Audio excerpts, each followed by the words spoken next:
Pues ya estamos aquí en otro episodio de Modern Revenue Architects. Este día va a ser con nuestro queridísimo invitado José Manuel García. Y pues él es una persona que a mí me interesa mucho platicar con él y hacerle preguntas, sobre todo en la parte del crecimiento personal. Yo creo que puede ser una historia que a muchos nos ayude a inspirarnos para tomar acción, que de eso se trata siempre este canal, tomar acción, y con eso en mente, pues me gustaría introducir a- al estimadísimo invitado José Manuel, en donde él, él es el día de hoy director comercial de Antei, es un laboratorio. Él lleva la parte de ventas, mercadotecnia, pero empieza como un cerillo, cerillito, el cerillo empacando en tiendas de autoservicio. Entonces esa historia, eso ya no lo voy a contar yo, le voy a dar el micrófono a nuestro queridísimo Manuel, y con eso te doy la bienvenida, para que nos digas quién eres, cómo es que empezaste, qué es lo que estás haciendo ahora, todos los retos que has tenido en la industria de la maquila. Abrazo. Pues antes que nada, muchas gracias por la invitación, Luis. Digo, te agradezco mucho que me compartas este tiempo para este espacio.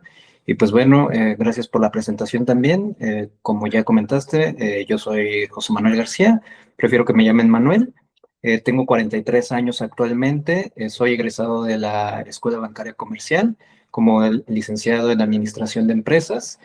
Y pues bueno, en realidad tengo 25 años en el retail, en diferentes etapas, como bien lo comentabas tú ahorita. Yo comencé realmente en el retail a trabajar a los 18 años como promotor. Sin embargo, desde los 13 años comencé a trabajar como esta parte de cerillito o empacador que vemos todos los días en las tiendas de autoservicio, que si bien hoy ya cambió un poco la modalidad porque ya la mayoría de estos cerillitos o empacadores son adultos mayores, en mi época, como dirían las abuelitas, éramos puros jovencitos menores a 16 años los que estábamos empacando. Y pues bueno, ahí tuve el primer acercamiento como en la parte del retail, un poco para tener una parte de ingreso y para ayudar con algunos gastos, y otro poco para necesitar o para buscar también satisfacer ciertas necesidades que se tenían para el tema escolar.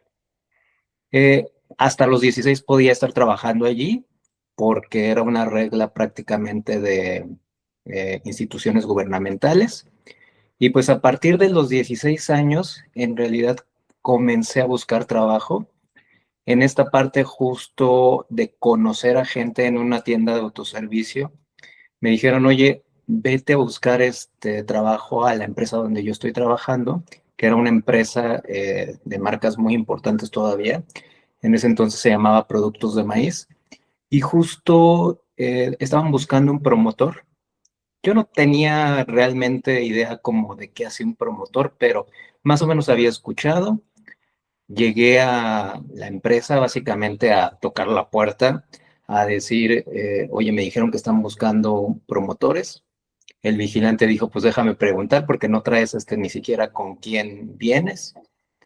Después de estar ahí esperando como unos 15 o 20 minutos, me pasaron. La verdad es que fue un poco hasta la mejor de suerte de, pues no sé cómo llamarlo, digamos de llegar en el momento perfecto porque me pasaron con un vendedor y me dice, me comienza a entrevistar y le digo, oye, pues es que yo no tengo experiencia, pero mira, yo sí tengo ganas de trabajar.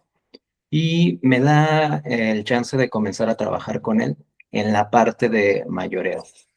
Básicamente en esta parte de mayoreo, tener como esta necesidad de llegar a las centrales de abasto, de ver qué era lo que se tenía que impulsar en el punto de venta. Y ahí es donde comienzo a tener como esta primera interacción con la parte de lo que se tiene en temas de ventas. De ahí ya me fui a la parte de, más adelante, me llevaron a otra empresa de cuidado personal y me fui como vendedor junior justo por un tema de decir, necesito mejores ingresos porque estaba estudiando en ese momento y justo al estar estudiando en ese momento necesitaba poder pagar primero el bachillerato y después la licenciatura, entonces necesitaba un ingreso mayor. Una vez que entro a esta empresa, pues comienzo a aprender nuevas funciones y comienzo a entender ya no solo la parte de mayoreo, sino también la parte de farmacias, empiezo a entender también la parte de autoservicios y también un poco tema de activaciones que se necesitaban en su momento, porque éramos básicamente como una especie de todólogos. Hacíamos casi de todo lo que se necesitara en el punto de venta. Y justo como se necesitaban cosas como muy especializadas en este proyecto, íbamos también con mayoristas como empresas como Marsam, Nadro y todos estos mayoristas que hoy le venden a diferentes farmacias. Y en esa parte ayudábamos a que se desplazara el producto de esta empresa de cuidado personal. De allí fui creciendo con ellos. Más adelante me fui a la parte de supervisión. Me fui como ejecutivo de cuenta a la agencia donde estaba trabajando y ahí comencé a manejar un poco de planes de lo que estábamos teniendo en su momento. Se va esta empresa y después me pasan a otra cuenta para poder atender de nueva cuenta mayoreo. Y ahí es donde nuevamente tengo contacto con la parte de central de abastos, de ver todas las necesidades que se tienen en punto de venta y de entender un poco más a detalle desde otra perspectiva, porque le reportábamos aquí directamente al cliente para ver cómo la función que hacíamos en campo, tanto de promoción como de demostraciones de producto, ayudaba mucho a este tema de poder impulsar el producto muy fuerte. Una vez que terminé como esta parte, esta necesidad de tener que tener un ingreso mayor porque ya estaba en la licenciatura y prácticamente las colegiaturas que tenía que estar pagando, pues eran colegiaturas que se llevaban la mayoría de mi sueldo. De hecho, cuando terminé la universidad, me pasé como alrededor de 3 o 4 años endeudado con tarjetas de crédito para poder pagar la universidad.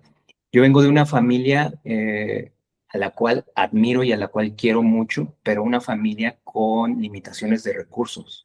Y justo fue el primer licenciado de mi familia. Entonces, el poder romper este esquema o esta línea de decir, puedes estudiar, es una parte como importante para mí de decir, sí se puede. La verdad es que había días o había diferentes épocas en las que pues prácticamente estaba muy complicado el poder tener una posibilidad de salir a la calle y de decir, ¿sabes qué? Voy al cine o voy a disfrutar alguna cosa adicional. Pero la verdad es que no lo, eh, pues de alguna forma no me lo lamento porque realmente concentré todo el esfuerzo en el tema de la escuela.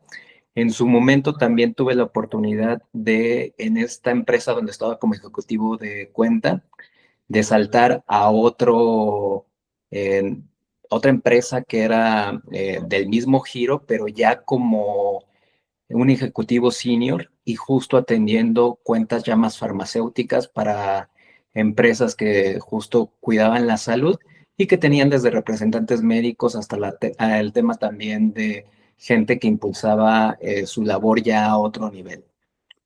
Entonces ahí aprendí un poco con el tema de los representantes médicos, aprendí un poco también con toda la parte de los eventos que ellos organizaban para todos los congresos que manejaban. Y en este punto lo que hacíamos también era de hacer un poco de prospección. Ahí justo también aprendí a entender cuáles eran las necesidades de estos laboratorios farmacéuticos. Una vez que pasé esta etapa, eh, uno de los clientes con los que trabajaba, que era esta empresa que seguramente has escuchado, que se llama Citizen, llevaba la parte de salud y les llevaba la cuenta a ellos. Me invitaron a trabajar directamente con ellos y me llevan para comenzar a trabajar en la parte de ventas directamente con ellos. Entonces, ahí comienzo a foguearme justo en este tema de las ventas directas ya con los corporativos y de ver cómo era un mundo completamente diferente a lo que yo trabajaba en el punto de venta. y comienzo realmente a entender un poco más a detalle las necesidades del retail y las necesidades también de las empresas farmacéuticas. El director que tenía en ese momento, la verdad es que me enseñó muchísimo, casi te puedo decir que me enseñó todo lo que hoy sé al respecto de las ventas, porque era una persona demasiado rigurosa, pero era una persona demasiado amigable para que pudieras entender cómo podías hacer las ventas. Y en esa parte, la verdad es que tuve dos maestros en esa empresa, uno el director de mercadotecnia y otro el director general, que me instruyeron muy bien para poder llevar a esta parte del negocio y que fui creciendo con ellos y entendiendo mejor la parte de lo que se necesitaba para poder trabajar en ventas. Posteriormente me voy a trabajar como CAM a una parte de electrónica y ahí es donde ya comienzo a hacer ya prospección y a entender ya clientes como mucho más grandes. Y más adelante me voy a trabajar también ya a una empresa también de promociones, como en las que estaba anteriormente, pero ya manejando también una parte de ventas y manejando también promociones y más como en un tema de una gerencia general donde tenía que ver diversos clientes para poder atender las cuentas. Llevamos ahí alrededor de 8,000 personas en punto de venta, entonces justo era un esquema completamente diferente porque aquí yo ya era la cara directo para los clientes y quien tenía que resolver todos los problemas que teníamos en este outsourcing. Y justo estando allí, un día me llama un muy buen amigo y me dice, oye, te quiero entrevistar los dueños del laboratorio Santei porque necesitan a una persona de ventas y justo les he platicado de ti y quieren entrevistarte. Voy a la entrevista, tenemos muy buena química desde un inicio y me dicen, te queremos con nosotros. Estamos en una etapa donde nuestras marcas no están creciendo y donde sabemos que la maquila sí es un negocio importante, pero es un negocio donde todo mundo se pelea por obtener una maquila y cuando tú estás un peso o unos centavos abajo de los demás, pues entonces te quedas con la maquila, pero de otra manera, pues si llega otro que tiene un costo más abajo que tú, te vas.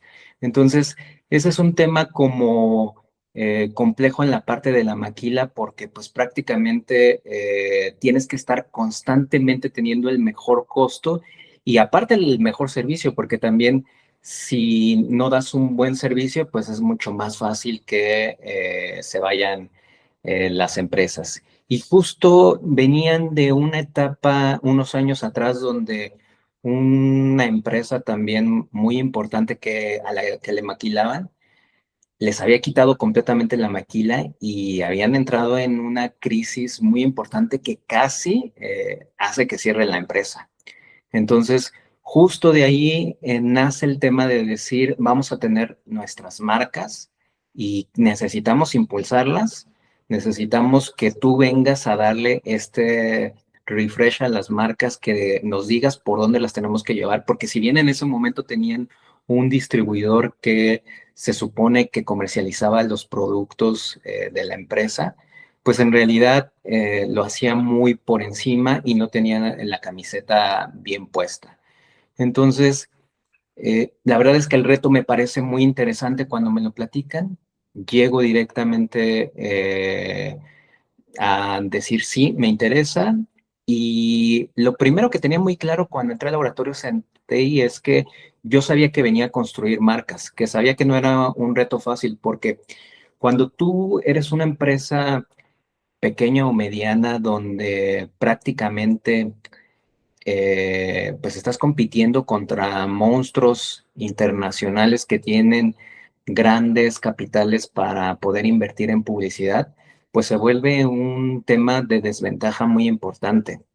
Si bien teníamos una marca o tenemos una marca que era la más importante o que es la más importante para la empresa, la cual se llama Toronja, en realidad en ese momento estábamos en un punto donde pues no le estaba yendo tan bien a la empresa y donde había posibilidades de que saliera de los retails donde estábamos.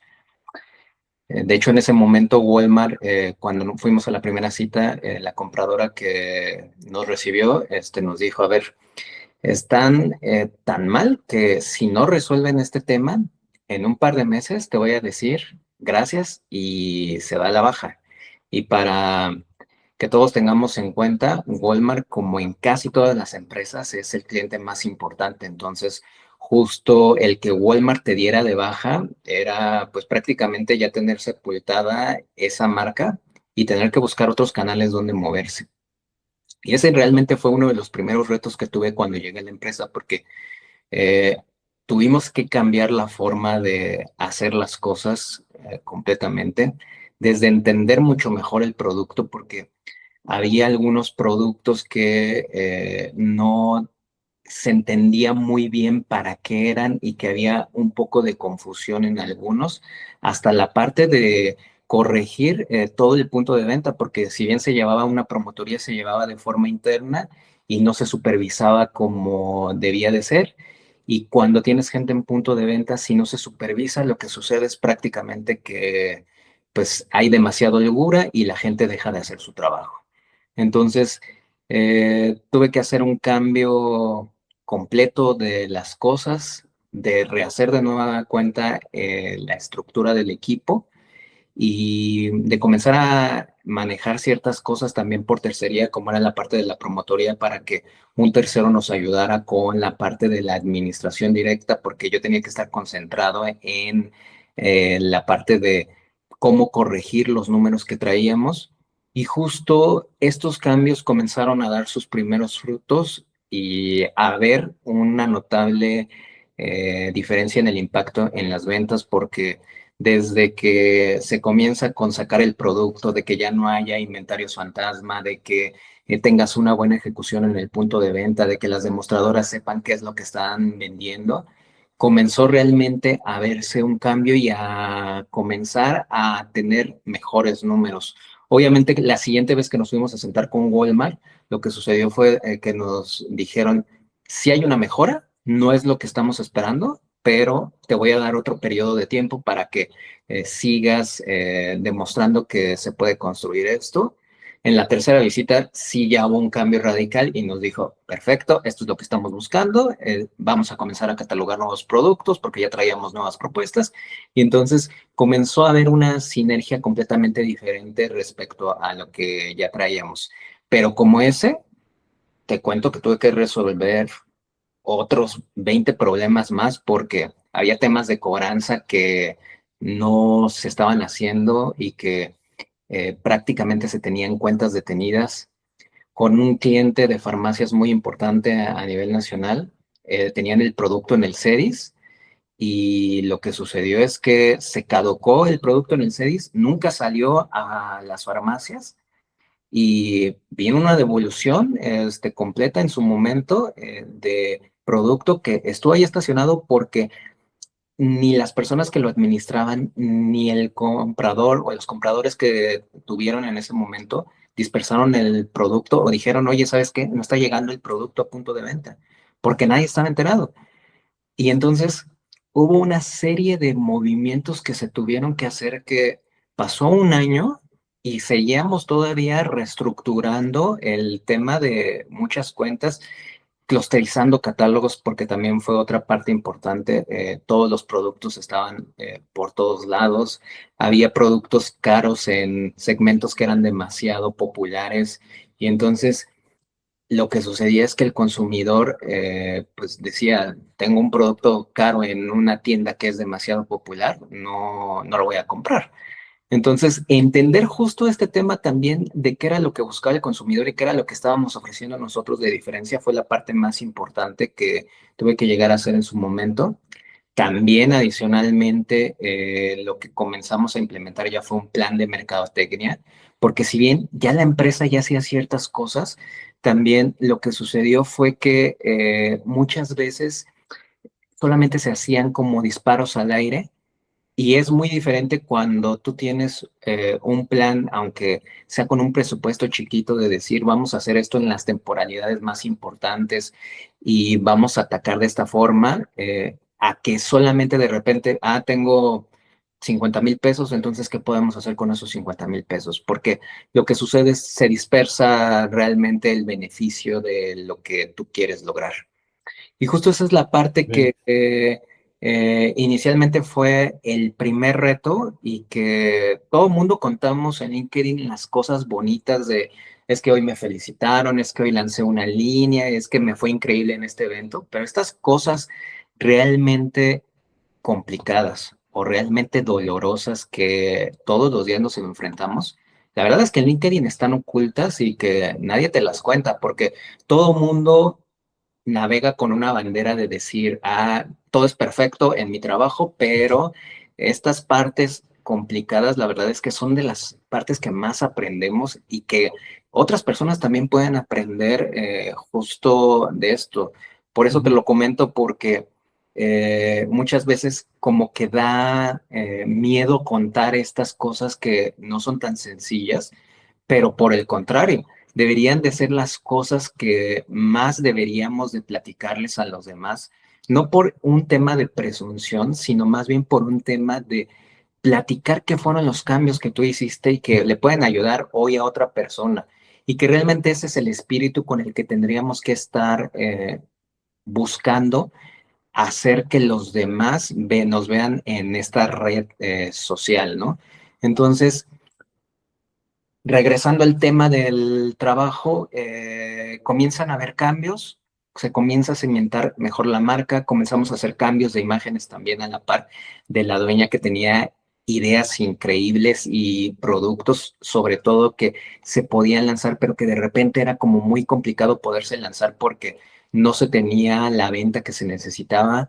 Entonces comenzamos a lanzar también ciertos productos con esta marca de Toroña, comenzamos a desaparecer productos que de plano no se estaban vendiendo y que no tenían a lo mejor un futuro con otras marcas. Y achicamos en ese momento el catálogo, nos enfocamos en muchos productos que eran los importantes en su momento. Y también a la par comenzamos a hacer ligeros lanzamientos con otras marcas que si bien estaban ahí como que ya medio lanzadas, estaban olvidadas y que no se vendía, había inventario en la empresa, pero llevaban ahí como 1 o 2 años que no se habían vendido más que 10, 20 piezas y pues que prácticamente hacían inventarios ahí demasiado obsoletos. Entonces, Ujú. hacemos ahí como un poco de interacción para poder comercializar estos productos y de relanzar las líneas y comenzamos a cimentarnos en otras partes. También comenzamos a hacer con este plan de mercadotecnia inversión en eventos que son importantes, eventos que de alguna manera te ayudan a dar a conocer al consumidor los beneficios. Y justo esta fue la parte como más interesante de las inversiones que hicimos, porque esta marca que te platicaba ahorita que se llama Toronja, en realidad nació de la necesidad de la dueña de tener firmeza después de que se embarazó, porque antes se hacían remedios caseros, y justo ella crea esta marca para hacerla de productos naturales. Pero lo que sucede es que con el paso del tiempo, estas ideas se comienzan a ver eh, diferentes en el mercado y se comienza a ver que hay consumidores que no lo están utilizando para el embarazo, sino lo están utilizando para su día a día. Y justo cuando probaban el producto era cuando realmente comenzaban a ver una diferencia y decían, esto me gusta, esto es algo que me puede funcionar. Y la parte de participar en estos eventos que podían llegar a ser desde expos, carreras o algún tipo de acercamiento directo con el cliente, nos sirvió mucho para que probaran el producto, para que comenzaran a comprarlo y también para entender qué es lo que se necesitaba hacer de ajustes en el producto, porque en los primeros eventos literal, me la aventé casi casi como vendedor, como demostradora. Todos los eventos iba las 8, las 10 horas al evento para ver qué opinaba la gente, para ver cuál era la percepción que tenían del producto. Y la participación en estos eventos nos dio también la posibilidad de que pudiéramos lanzar incluso una nueva línea, porque después de que ya estuvimos haciendo estos eventos recurrentes, había gente que nos decía, como tu producto es para firmeza, me gusta muchísimo, pero fíjate que me saca irritación. Y cuando le preguntabas, oye, ¿por qué te saca irritación? Es que me lo pongo en los cachetes y en la papada para que me ayude también con la firmeza de esas zonas, porque yo soy muy cachetona o tengo demasiado papada.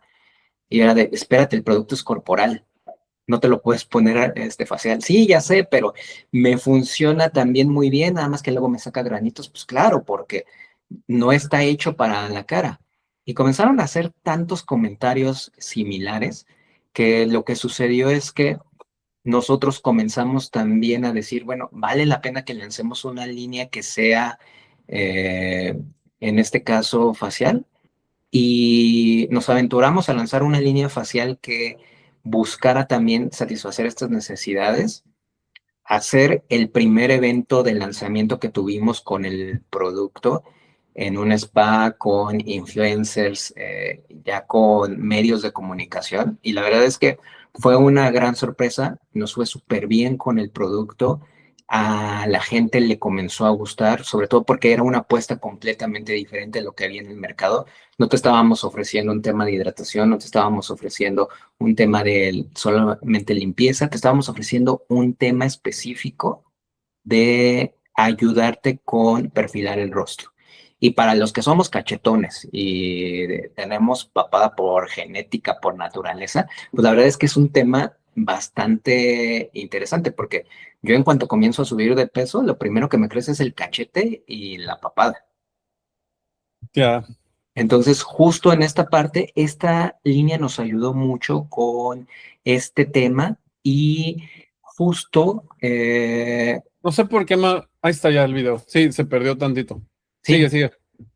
y al ayudar justo con este tema de la parte de perfilarte el rostro, nos dio también la oportunidad de comenzar a pensar en nuevas líneas y en decir, queremos ver a esta marca como ya un sistema que ayude en diferentes canchas y entonces comenzamos también a lanzar una línea de hombre corporal porque de repente el hombre se la ponía como a escondidas o no se sentía tan atraído por el tipo de imagen que tenían los productos. Comenzamos también ya a irnos, una vez que lanzamos esta línea de hombre, hacia temas faciales, hacia temas capilares, para ayudar también con temas de firmeza en el rostro, pero también firmeza en el cabello. Y entonces comenzar a hacer una estructura ya con la marca. Y justo la verdad es que esta estrategia nos vino bastante bien porque la marca comenzó a crecer mucho más. Después también tenemos, conforme vamos creciendo, la oportunidad de lanzar nuevas marcas. Nos aventuramos a lanzar una marca para línea de piel grasa, ya con una marca completamente dedicada a piel grasa, con valores diferenciados que compitiera contra los monstruos que hay en el mercado. Y a esta marca que se llama Ash Natural Concept, en realidad le comienza a ir muy bien, comienza a tener un nicho interesante y comenzamos a ofrecer también valores diferentes en productos que ayudaran a que nos diferenciáramos. Por decirte algo, aquí tenemos un protector con esferas suspendidas, que era una tecnología muy diferente a lo que hay en el mercado. Le hacemos la competencia también a laboratorios pues internacionales que justo tenían productos dermatológicos muy especializados y lanzamos Sofarma PH5, que en esta parte de Sofarma ayuda con el tema de la piel sensible y fue nuestra primera línea que iba para un tema dermocosmético y que ayudaba ya a temas de pieles sensibles. Y entonces comenzamos a hacer crecer nuevas marcas y a hacer productos completamente diferentes a los que estaban en el mercado. Y se oye bonito decir, lanzamos una nueva marca, pero cuando tú vas a la puerta de un retail o de una farmacia y les dices, oye, mira, tengo este producto, lo prueban y está padrísimo, me encanta, pero ¿en qué vas a invertir? ¿Cuál es tu plan de mercadotecnia? Porque si yo se lo ofrezco a los 10 titanes que están allá afuera, lo que va a pasar es que van a decir que traen plan de medios, que traen dentro de ese plan de medios televisión, que traen temas de radio, que traen temas de pautas muy agresivas, concursos en televisión y 20 cosas más. Pero ¿tú qué me vas a ofrecer? Y justo ahí es el mayor reto que como empresa pequeña o mediana tenemos cuando lanzamos un producto, porque nosotros no tenemos los capitales para poder invertir en esta parte de decir, voy a soltar 20 millones en tema de televisión para estar en el horario prime.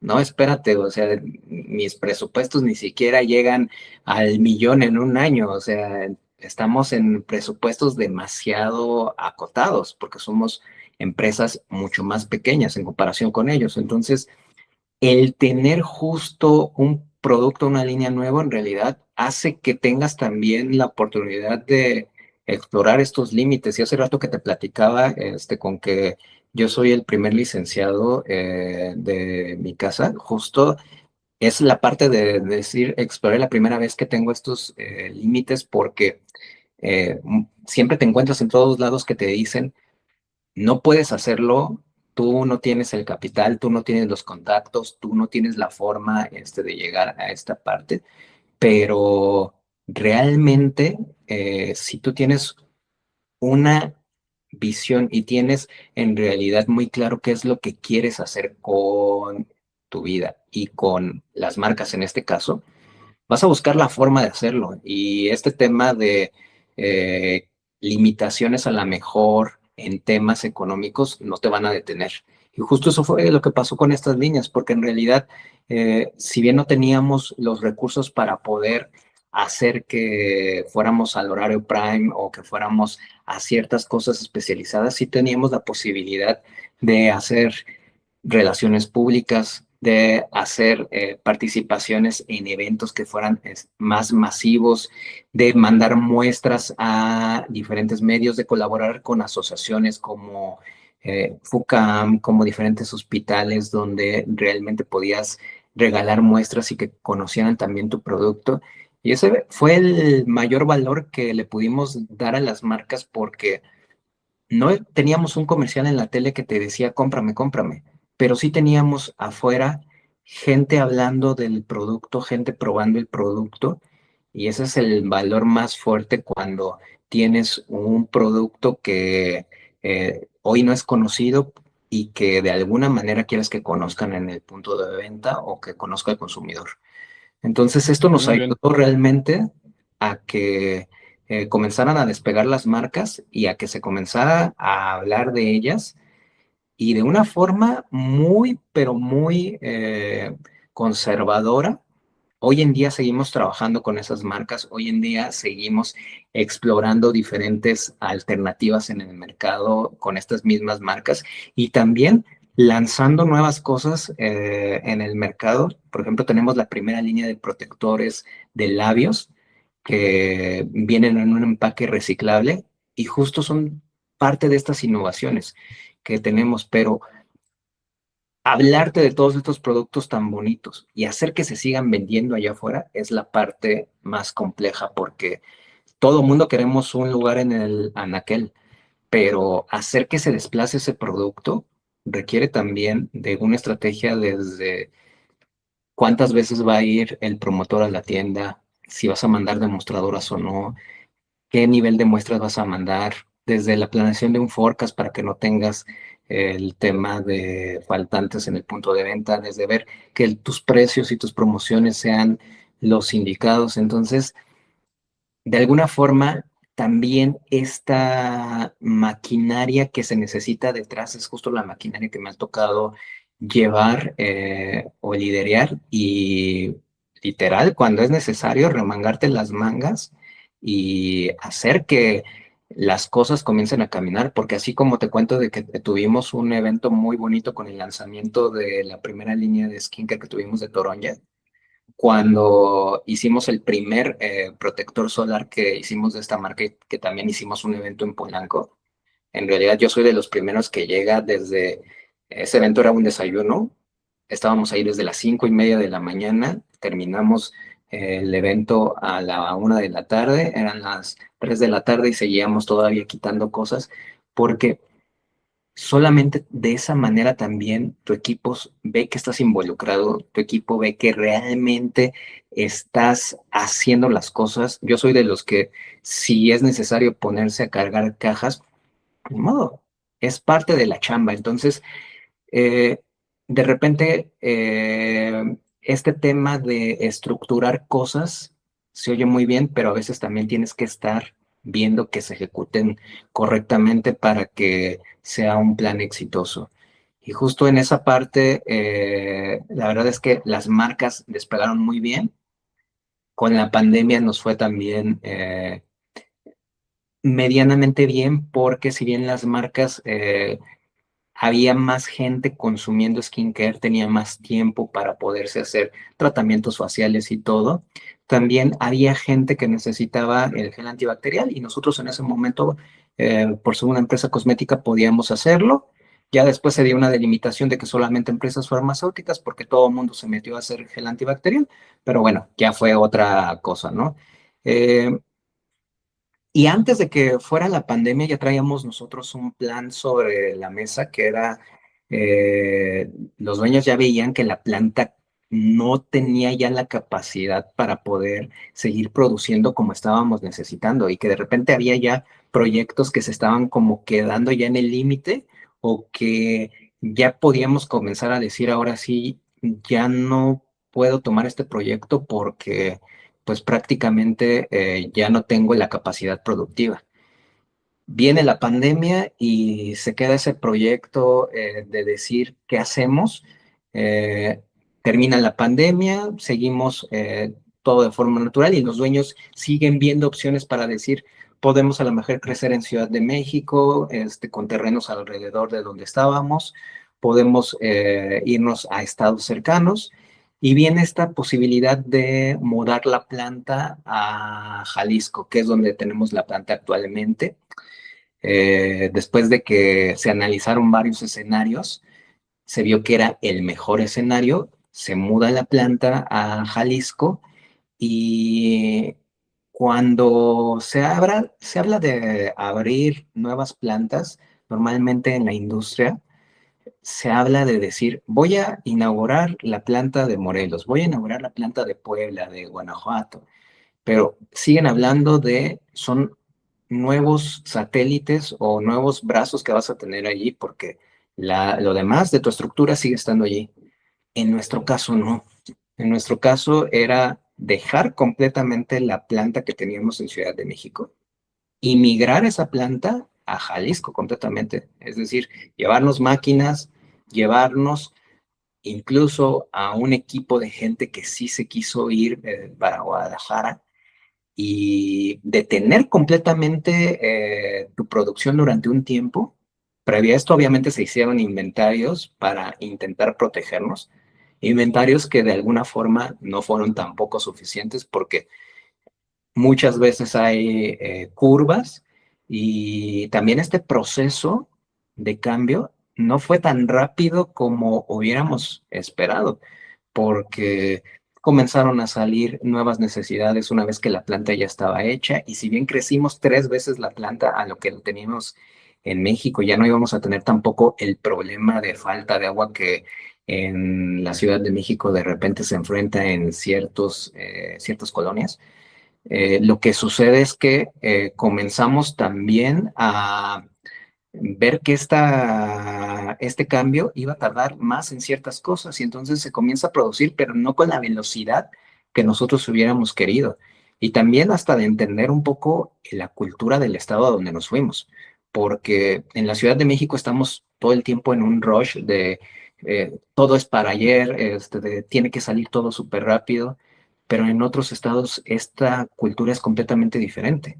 Y entonces justo hasta entender usos y costumbres de cada estado fue en realidad uno de los retos más importantes que como empresa tuvimos, porque nos tuvimos que enfrentar a que en la zona donde estaba la planta había ciertas celebraciones que eran importantes para ellos y que la gente no iba a trabajar en esas fechas en específico. Pero son cosas que cuando vienes de fuera desconoces y que no las entiendes hasta que ya estás ahí. Entonces, justo lo que sucede es que comenzamos a ver qué ajustes tenemos que ir haciendo y comienza ya a cimentarse un poco mejor la planta. Hoy en día ya la planta ya está funcionando, si bien siempre hay rotación como en cualquier planta, ya está funcionando mucho mejor. Sí, se han tenido que hacer muchos ajustes. Sí, obviamente hay capítulos oscuros dentro de estos cambios donde nos quedamos sin inventario de ciertos productos y que eran importantes para el cliente y comienzan a haber estas temas de fill rate, estos temas también de decir, oye, es que no me está surtiendo, el cambio te iba a beneficiar y ahorita ya estás teniendo problemas de surtido, pero ahí es donde también comienzas a tener nuevas herramientas para comenzar a negociar con los compradores y también a ponerte más la camisa en esos momentos porque lo que necesita la empresa que hagas hacia afuera es que todo el mundo vea que está comenzando a tener una estabilidad mayor. Entonces, justo en esa parte fueron desafíos que afrontamos de una forma estratégica para poder decir, vamos a ir haciendo las cosas de forma metódica para que funcionen correctamente, pero son desafíos que de repente complican ciertas relaciones y que a lo largo del tiempo tienes que ir sanando. Y esto sucede en todas las empresas, ya sea que tienes a lo mejor un cambio de planta como en nuestro caso, o que también tienes cambios de personal, porque también de repente cuando una persona de tu equipo, algún colaborador se llega a ir y es una persona que es muy buena para la parte donde tú estás, pues sí te deja un hueco importante que necesitas encontrar la forma correcta de solucionarlo, porque si no vienen discrepancias con ciertos clientes. Entonces, son retos interesantes. Hoy en día como empresa vamos caminando y pues prácticamente es parte de lo que estamos haciendo ahorita. Perdón, Luis. No, adelante. Antes de continuar, me encantaría parafrasear un poco sobre todo lo que comentaste. Creo que son anécdotas bien interesantes, sobre todo la parte inicial de tu carrera y el crecimiento que has tenido. El tema de que, y ya tú me dirás, que te pongan contra la pared, la parte de Walmart, seguramente se me van a haber olvidado que ya vamos para casi 40 minutos, súper interesante tema de Walmart, te hacen contra la pared y lo que pasa ahí es que te hacen que seas mejor, que tengas que resolver los problemas que tenías, que reestructures los productos y que tengas que salir adelante. Eso es parte de, pues, como un dueño de negocio, tienes que estar resolviendo problemas. El tema, o de los temas más interesantes que también comentaste, cuando se les queda un inventario que se quedó en el olvido, simplemente pues, es tema de alguna omisión de varias partes en donde al final pues es algo que se resuelve y un error que nunca debe de volver a ocurrir y entonces ahí te pones, bueno, a resolver otro problema.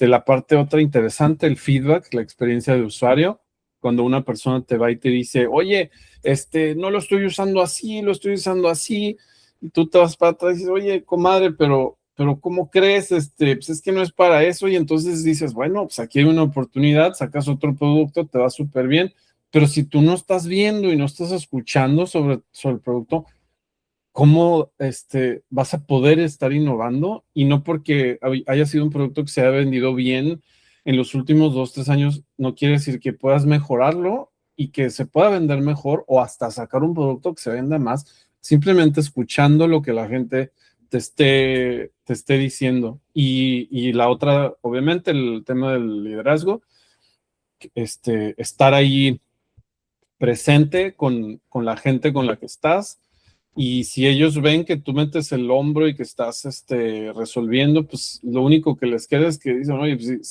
si él está ahí cargando cajas, ¿cómo es que yo no voy a estar haciendo el doble de lo que él está haciendo? Y eso ayuda a que las personas cabalguen con uno y no que les estorbemos. Hay veces que hay líderes que hasta estorban. Y algo también que quería mencionar, cada problema que resolvemos y cada error y cada cosa mal que nos pasa, como bien dices, creo que estaría bueno como contarlo, lo que estamos haciendo en LinkedIn, para que la gente pueda aprender sobre eso y no que, tuve, como bien dices, tuve un ascenso, tuve no sé qué, me estoy contento porque ahora no sé qué. Pues es que también hay días malos que hacen que esos días malos, la acción que uno tome y cómo lo haga, genera que el día de mañana pueda ser un día mejor que el día de hoy. Y ese movimiento que yo genero es lo que hace que directamente proporcional pueda yo tener una mejor, sí, un mejor movimiento en mi empresa, en mi situación.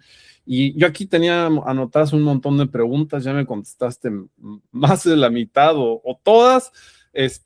Pero lo que más, y bueno, ahorita con lo que estabas platicando, mudarse, pues no es algo sencillo, se detuvo que detener toda la producción, los clientes necesitan tener, o sea, es una logística, pues muy interesante que hace que pues tengan que estar aprendiendo de cosas que aunque lo planees así todo según planeado, pues ¿qué crees? Que hay un carnaval, de la Santa no sé qué, en Jalisco y la gente no va a trabajar. Y entonces dices, hay que estar preparados para todos esos inconvenientes y la única manera pues, es estar resolviendo problemas, estando contra la pared. Lo que nos pasó mal una vez, no volver a cometerlo, porque entonces ya no es culpa de la situación, ya es nuestra culpa, hay que estar innovando todo el tiempo, escuchando a los clientes, mil cosas que nos compartiste van a salir. Y antes de que se nos vaya a una hora, yo quería pedirte, pues simplemente si nos puedas decir, alguien que el día de hoy está empezando, que está buscando, tú, no sé, quiere abrir su empresa, su negocio, y quiere llegar a, a abrir su consultoría, o tiene su marca y no sabe qué hacer para invertir o qué quiere vender más en su negocio, en su producto. Creo que ya respondimos varias de esas cosas, que en donde tú te estás dando de trompadas contra empresas que tienen presupuestos millonarios y tú lo haces sabiendo a dónde invertir. ¿Qué es lo que tú harías? ¿Qué les recomendarías a esas personas? Y dos, ¿cómo ves el tema de la IA y cómo va avanzando? ¿Cómo lo están ustedes implementando, Manuel, antes de cerrar el episodio? Gracias, Luis. Mira, en la primera pregunta que me hacías, creo que una de las cosas más importantes o de las cosas más importantes que de hecho tuve la oportunidad de platicar en un evento al que fui apenas a Antal, eh, es primero entender tu producto realmente. Lo que sucede mucho en el mercado y lo hemos visto infinidad de veces también maquilando a diferentes empresas, es que de repente la gente se enamora tanto de una idea que se le olvida escuchar, primero, saber qué es lo que está vendiendo y después a quién va dirigido. Porque se enamoran tanto del producto, pero no logran enamorar al consumidor o no logran hacer entender al consumidor qué es lo que están vendiendo. Dos, de esa misma parte, diferenciar tu producto. De repente nos llegan sobre todo muchas solicitudes de maquila de quiero hacer un producto como este que está en el mercado y cuál va a ser lo diferente que vas a tener. Pues no, quiero venderlo igual porque si ellos venden bien, yo quiero quedarme con una parte de, sí, pero ellos ya tienen un mercado, ya tienen un consumidor, ya tienen en realidad una inversión en publicidad que están haciendo. ¿Tú qué vas a hacer? No, es que me va a ir muy bien. Es el peor error que puedes llegar a tener. ¿Necesitas diferenciar tu producto? Sí. No es lo mismo decir quiero hacer un producto para, te voy a inventar, este cabello chino a un producto que es para cabello seco. Pero tienes claro hacia qué mercado vas, hacia qué consumidor lo vas a atacar y sobre todo tu empaque tiene que ser también lo más coherente y lo más comunicativo que puedas. De repente en este tema de decir, vamos a lanzar un producto, se quieren decir cosas que no se hacen en el producto, se quieren poner colores que muchas veces ni siquiera son tan atractivos en el anaquel. Entonces tienes que pensar también cómo se va a ver tu producto allá afuera para ver si va a resaltar con todos los demás. Y la última, que podría sumar es, ya que entendiste tu consumidor, ya que entendiste tu producto y que lo tienes todo bien preparado, necesitas estar día a día viendo qué es lo que pasa y escuchando afuera, ya sea al consumidor directo, al terciario, a quien sea, para ver cuál es la parte de lo que te están retroalimentando ellos. Si tú no escuchas esta retroalimentación, no vas a entender si a lo mejor el producto tiene algún problema, si a lo mejor el precio está siendo demasiado competido en el mercado, si a lo mejor en los puntos donde pensabas lanzarlo no son los correctos. Entonces, la mayor parte es que tienes que estar constantemente con el producto viendo qué es lo que pasa. El hecho de vender una vez el producto no significa que se va a volver a vender. Realmente tu producto se comienza a vender cuando hay una recompra. Y justo esta recompra puede hacer que este consumidor se vuelva cautivo, que recomiende tu producto o, en su defecto, que diga, ¿sabes qué? No es lo que me prometieron, les di una segunda oportunidad, pero necesitas escuchar qué es lo que está pasando allá afuera con tu entorno. Eso es en la parte inicial de esta pregunta que me hacías. Sobre todo, creo que es un tema de estar revisando siempre, de tener mucha resiliencia también y de saber hacia dónde quieres llegar. En la segunda parte de la IA que me preguntabas, en realidad hoy eh, la IA realmente tiene que ser nuestra mano derecha en todo lo que hacemos. Si bien antes las empresas invertíamos en un tema de SEO para salir rankeados en el tema de decir, si buscan un shampoo con tales características, voy a aparecer a lo mejor en el tercero o en el cuarto lugar. Ahora ya no se invierte en esta parte de SEO. Ahora ya tienes que estar invirtiendo en el GEO, que justamente es la parte como más importante de lograr que ahora la inteligencia artificial, cuando le preguntas una cosa en específico, también pueda hablar de que tú eres una opción. Y cada vez más compradores en el mercado, y no solamente estoy hablando de compradores de retail, sino compradores en general de todos los tipos de negocio, entran a una IA y dicen, oye, búscame opciones que hagan a la mejor maquila de estos productos o que hagan este tipo de producto. Y entonces, si tú tienes un buen geo, realmente va a permitir que estas inteligencias artificiales hagan que salgas en la parte de la información que van a estar ofreciendo ellos. ¿Y cómo lo vas a hacer? Realmente es un tema de estar alimentando esa inteligencia artificial y no me refiero a un tema de decir, le vas a dar de comer, sino realmente tienes que estar haciendo diferentes cosas que hagan que la IA vea que uno, tienes redes sociales activas, dos, que tienes una página de internet activa, tres, que estás yendo a eventos, cuatro, que estás también publicando al respecto, no solamente como una página directamente, sino también los que somos colaboradores de la empresa. En este caso, por ejemplo, yo posteo muchas cosas de la empresa en mi LinkedIn, pero por un tema también de que no solamente la empresa es quien se tiene que dedicar a vender el producto, sino también yo soy parte de esta venta, yo soy parte también de esta alimentación para la IA. Entonces, si logramos hacer que toda esa información sea suficiente para que una IA detecte que eres una empresa confiable, te va a comenzar a recomendar.